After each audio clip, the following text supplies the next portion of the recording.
Yeah. Today we're talking about what young people need to be taught to prepare them for the workplace. Yeah. I'm glad I got that right. Yeah. So we've got a number of topics to cover, but we want your suggestions as well. Hit us up in the comments, email, Instagram, all that good stuff. All the links are in the description.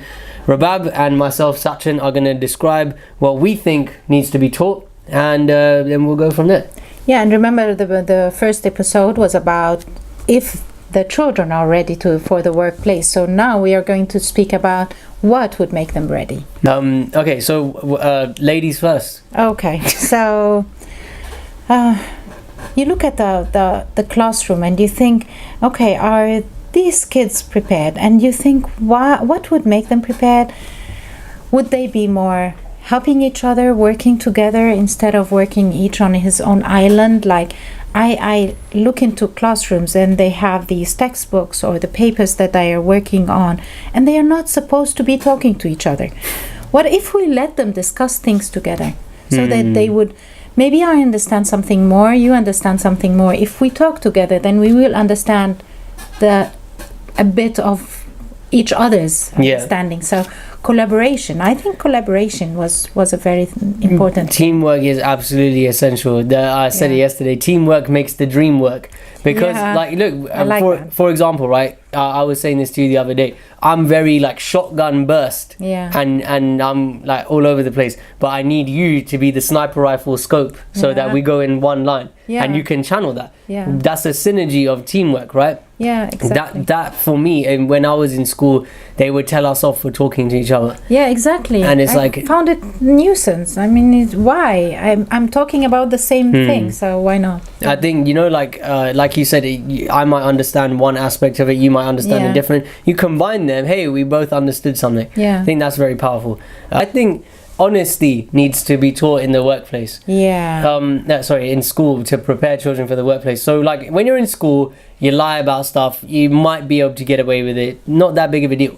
If you go into the workplace and you start lying about, oh no, it wasn't me, it was Terry, he jammed the paper machine. After a while, you know, once, twice, okay, no one knows who really did it. If that continues, I call it building your reputation on sand and not bricks. So, like, you know, we've all heard that story about the people who built, I can't even remember what it is, you know, build your house on sand and brick and what, I don't even know the other one. Three little pigs.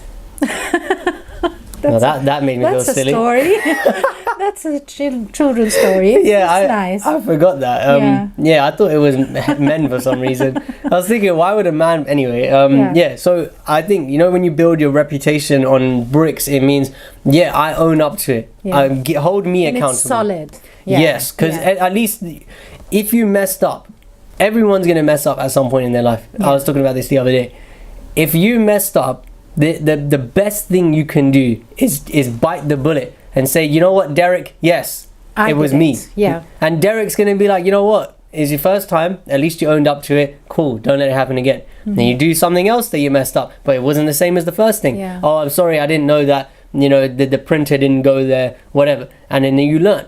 But if you are running away from those opportunities for you to be held accountable, you're gonna be doing that forever, and no one wants to see that in the workplace. I know I don't. You know, when we're working together as a team, if I ask someone, hey, can you do this for me, and they say yes, and then you ask them later on, did you do it, and they say yeah, but it hasn't been done, it's like, why waste the time? You know, everyone's got a limited amount of time in the day anyway.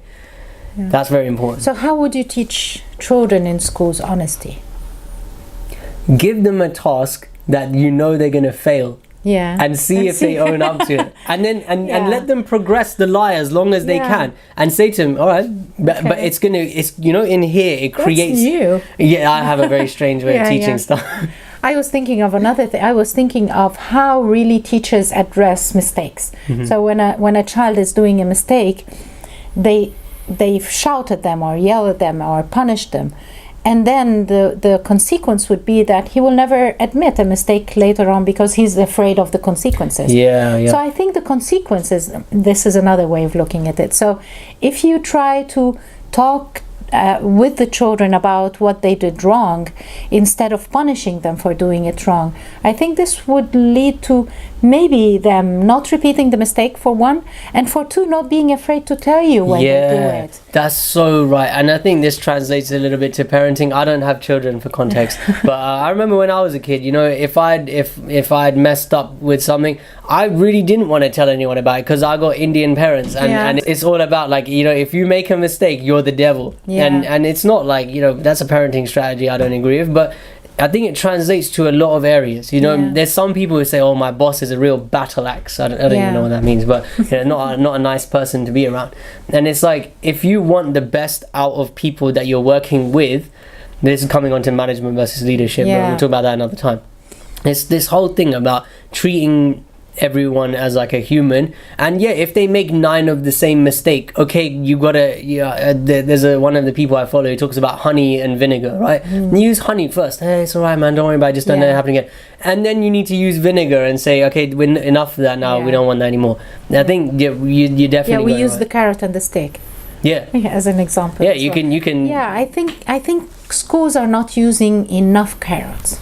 But what kind of carrot can you use? Because if you're honest, if you say that you did something wrong and you're honest about it, you should be given, you know, like, I don't know, but commended on being honest instead of punished for doing something wrong. If you're honest, okay, because you are honest, I will give you this as a reward. It doesn't have to be materialistic, but because you were honest, and this will, I think, also for the other children, not only for the child who did the mistake, but for the other children, it says that, okay, if I am honest about it, I will be rewarded as well. So setting the example. Yeah, exactly. So instead of, okay, he was punished and I don't want to be punished like him, so instead of even trying to say the truth, I will from day one say lie because I want to get away with it. I think they do this in prisons as well, like with the prison sentencing system. It's like, okay, if someone's done like a heinous crime, we're going to make an example out of you. Now if you translate that to what we're talking about, if someone owns up to it and say, yes teacher, I did it, cool, Jonathan, I'm picking on Jonathan a lot, Jennifer, you know, you owned up to it, cool, when instead of a month's detention, we'll give you a day. Like, you drastically reduce the sentence, and you say, in that day we're going to say, well done for being honest about it. You didn't do the whole month of detention, but he still did something wrong, and we need you to learn about what you did wrong and how to not do that again. And I think that's, again, coming back to my main ethos with this school system, treating kids like humans, instead of like, you don't know any better. And I think also this goes to responsibility. It's teaching them to be responsible for their acts. So it's not only honesty. So we're, you know, taking 2 for 1 for the price of 1. So if you teach them this, they will be responsible for their acts, and they will know that being responsible for it gives them more credit. They'll see like, oh, you hold me in high esteem because of my character. And I think this translates nicely into the next thing we were talking about, how to build character in people. And that's a translatable skill, regardless of where you go, what you do, who you interact with. I say this myself, but we need to assess people on the contents of their soul, not what is wrapped in. So, you know, you can wrap yourself in, I've got good manners and stuff, but if your character is not nice, then, you know, it's going to show over time. And if your character is like, I'm someone who's honest, reliable, trustworthy, those kinds of things, you can't really fake those things, and they will serve you very well in the future. Okay, so what other point would you like to talk about? We've got time management on here. Man, that we both said at the same time, because I think everyone struggles with time management. You know what I'm talking about. Everyone has some things that they're not quite, I don't want to say doing right, but like the areas they could improve on when it comes to time management. And you know, you feel that time is, you know, spilling through your hands like water, because once you're, and a very good example are gadgets. Oh my goodness, how they kill your time. You hold your mobile and say, okay, I'll answer these few messages, and then you look at the time and 1 hour has gone and you didn't even notice it. And also with the YouTube series and all these things that you watch, and time flies. Yeah. And especially when I was young, I'm 25, so some people say I would still be young. I feel like an old man, but then that's another story for another time. No, it's not with me. When I was a bit younger, I used to have PlayStation addiction. Yeah. And when I say addiction, it just means that any free time I had, I wanted to do that, and any time away from it, I was just thinking about that. Yeah. And this is, someone taught me, see your time as an asset to be invested. See it as more valuable than money. And I think if you teach children at a very young age, if you teach them, look, there's a time and place for PlayStation, there's a time and place for watching YouTube videos, in your downtime, relax, no one's saying don't, but if you see your time as an asset, if you see it as like, okay, I'm going to invest my time here and these are the fruits that it's going to yield, you start to view everything differently. Yes. And this is, coming onto the concept of deferred gratification, right? These two concepts play into each other so well, because deferred gratification is working hard for results that you can't see yet. So there's no, like we're talking about carrot, right? There's no carrot directly in front of you. It's all the way down the road. And you got to be prepared. You have to be patient until you get it. It's not like if you don't get it, then you will lose interest. You have to be prepared that it will take time. And I think if you teach them those skills, they loosely we might be teaching it with studying, but it's got no real life applications. There's another big problem I have with the system at the moment. GCSEs and A-levels and key stage 3 exams, they don't mean anything. And when you go into the real world, your employer is not going to care that you got 97% on Mrs. Honeyworth's test. I don't even know what kind of name that is, but they're not going to care. What they are going to care about is, okay, you applied for this position, what qualifies you for it? And if you're good at time management, your employer can see, wow, okay, you're here every day on time, you leave and you've got all your work done. Hey, I might even let you leave half an hour early because you're so reliable. That kind of reward comes with time. I know my manager used to hate me because I would last one in and first one to leave, but let's not talk about that. And when I was young, it was always the school and the parents telling you when to do what. But I had an experience when my parents had to travel because my father was a diplomat and they had to leave us, and then all of a sudden I found myself left with time. And I was at school and I needed to know how to deal with it in a proper way. And I discovered that when I was in control and I was responsible at an early age, really I knew how to use it well. And I had a plan, okay, so no TV because we didn't have the gadgets at that time. We only had the 2 channels on TV. I'm very old. So I had a plan, okay, TV only from 6 to 7. After lunch or after dinner, and then just relaxing a little bit, and that was it. And you know what? I kept it like a real strict schedule. I never ever watched anything outside this time. What gave you that discipline? I don't know. I think it's feeling responsible, ownership of your time. Because there wasn't anybody at home. My sister and brother were older, they were already working. My parents were abroad and I was all alone, and I found myself, oh my goodness, I have to manage it, or else I am responsible for the outcome. I'm responsible for the time, and then I will gain the reward or bear the consequences. So feeling the responsibility makes you have hands on your time management. You're dealing with things really, and I think that's what we need to do with our children in schools, whether and also parenting.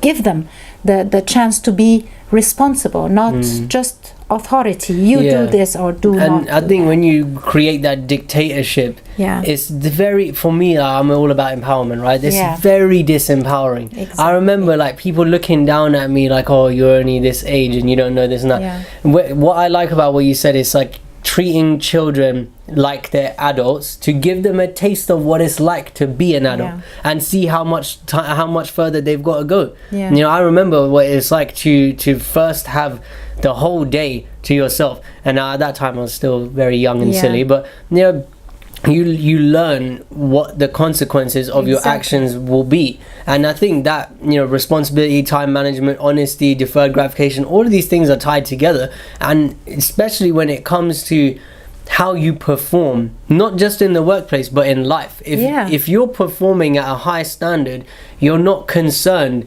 with I want to enjoy my time, I want to relax as much as possible. If you want to perform to a high standard, I got this time, I'm going to do this with it, I'm going to invest it in these skills, and those skills pay off. I really wish I'd invested more time in my drawing when I was younger, because I who knows, but instead I was like, that's not going to get me anywhere, I'm leaving. It's sad. Because we also in schools we don't have any emphasis on creativity.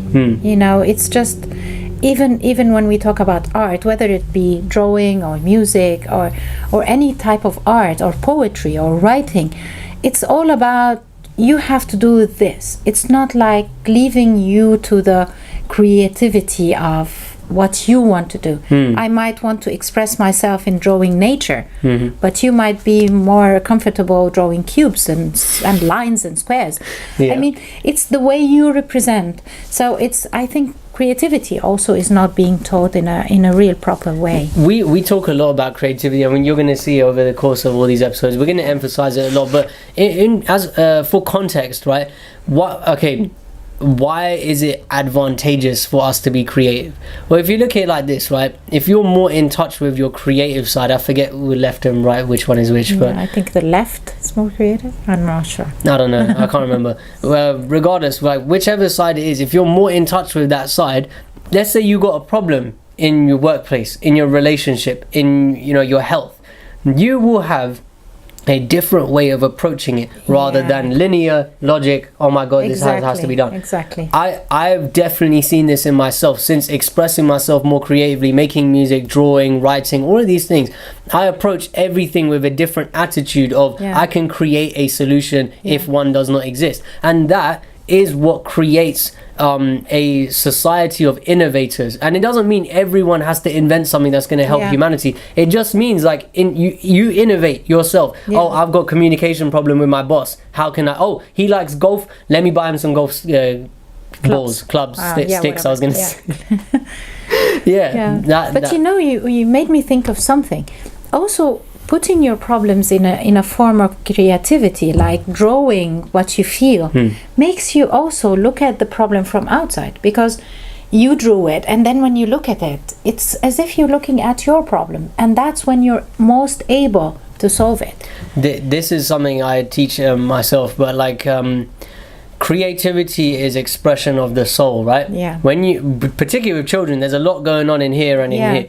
So if you're expressing yourself, it means that we're going to get a bit spiritual here, but emotions are energy in motion. E stands for energy, the motion, right? If you're trying to stop that motion, you might not express those tears or that frustration in that time, but it manifests in other ways, in poor mental and physical health. It's like holding your hands like this. It's curbing your feelings. Exactly. So it's like holding your hands like this and someone pouring water in it. The water is the emotions. You're trying to hold it like that and stop it from getting out. It's going to pour through your fingers. You might be able to save a little bit of it, but it's going to manifest in other ways. Now with the creativity, you can create something and then take a step back and look at it and say, what does this say about the person who made it? That's something that helped me a lot. Good work through some of my own stuff. And I think for children it's extremely important. If you don't put a limit or a lid on what they can and can't write, like you were saying, maybe I don't want to draw nature, maybe I want to do this, there's so many ways it can help us. And I think that's a really big one that will prepare you for the workplace. Let's say you had a really stressful day. Instead of hitting the drugs or the TV for incessantly for hours on end, you might hit the gym. You might just draw for like 3 hours after work, and that might be your downtime. I think if we teach that at a young age, you're preventing a lot of dysfunction for later on, and prevention is definitely better than cure.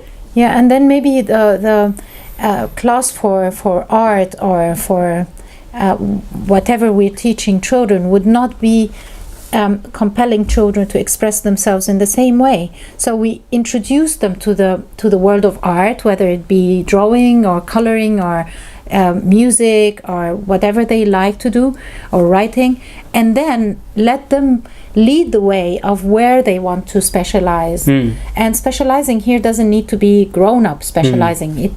You decide that this is where my talent is, where I would like to express myself, and I would express myself better there.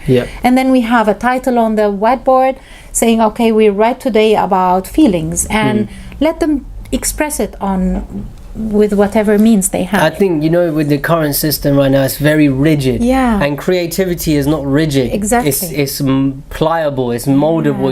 It turns into whatever you want.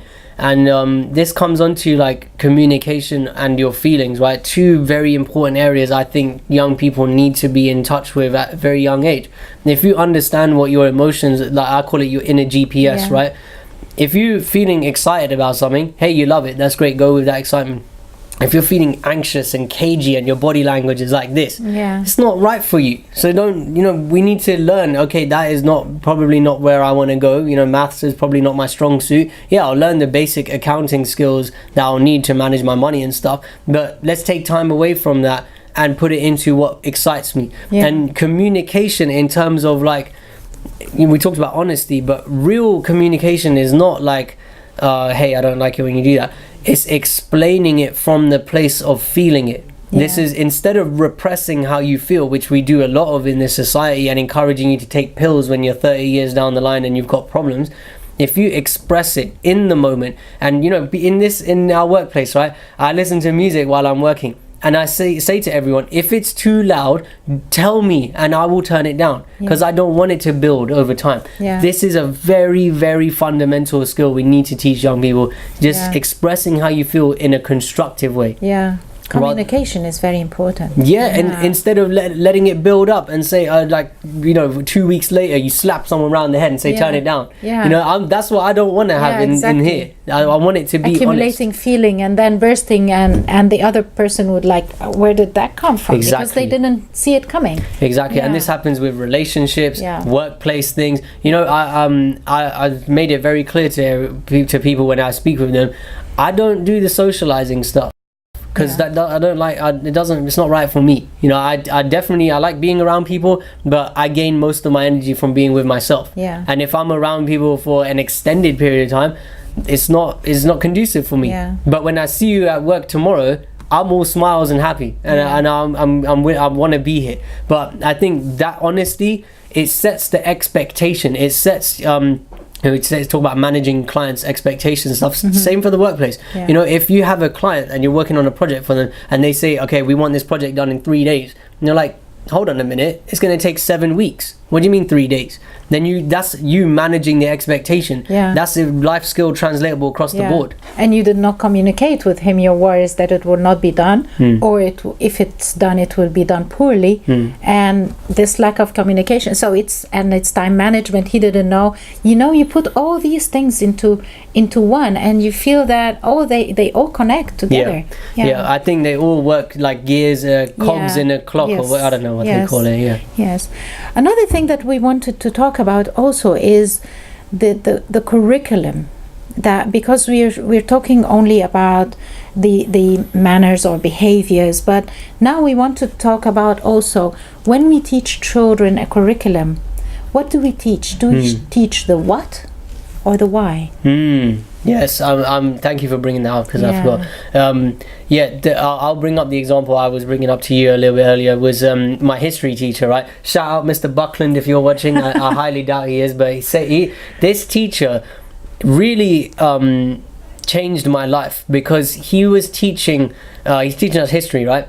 And he was talking about the reason why the war happened when it did. So it was like 1940 something, 43 I think it is. And he was saying, look, in the build up to that, these were the things that were happening. And he explained a bit about politics, a bit about appeasement, so many different things. And it made me, as someone who didn't care about anything at school, want to read a book, want to watch a documentary and ask him a question.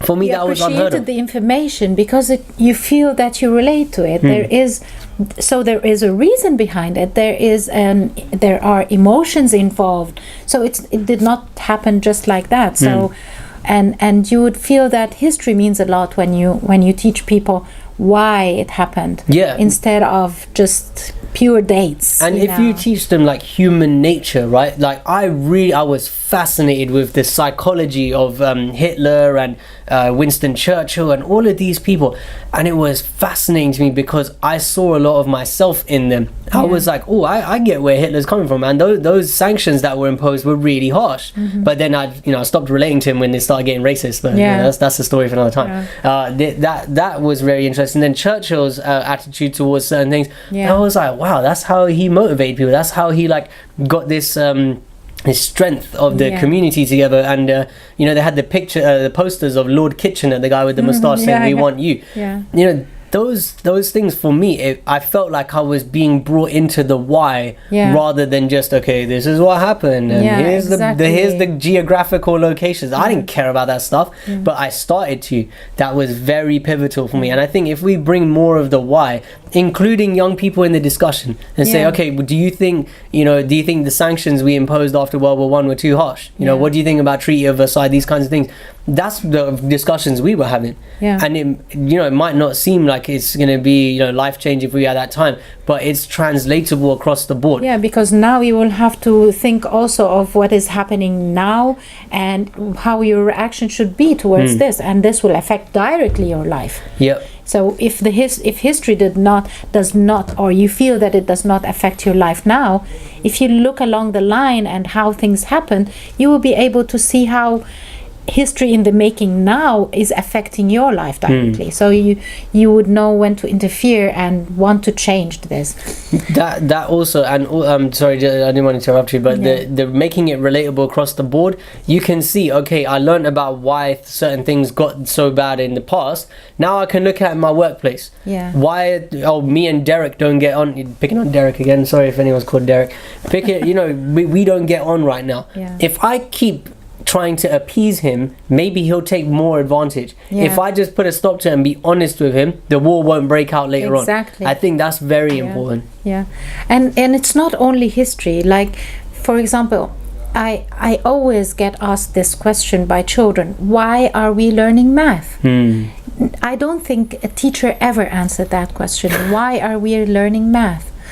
And if you just tell them that, okay, we are going to learn this because this will help us in this and that in our life or in our workplace, or if you would like to be an astronaut, using algebra will help you. So I am preparing you as a teacher. I'm speaking now as the teacher trying to explain to the child. I'm preparing now you, if you would like to be an accountant, so you have to learn this. So I'm giving you only the basics. I'm just giving an example, but not only giving them these abstracts and telling them this is what you have to know or learn or memorize, but telling them why and how good it will be and what use will it be in life. I totally agree, and that's a part of the conversation of bringing them in to the learning environment, rather than keeping them on the outside and saying, look, we know what's best, we're teaching you, and that's it.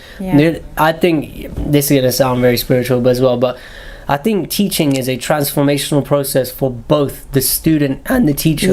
And sometimes it requires you to set aside your ego as the teacher and acknowledge that, hold on a minute, the way that this person interpreted what I said has actually made me reflect on it, and I might change the way I express that in the future.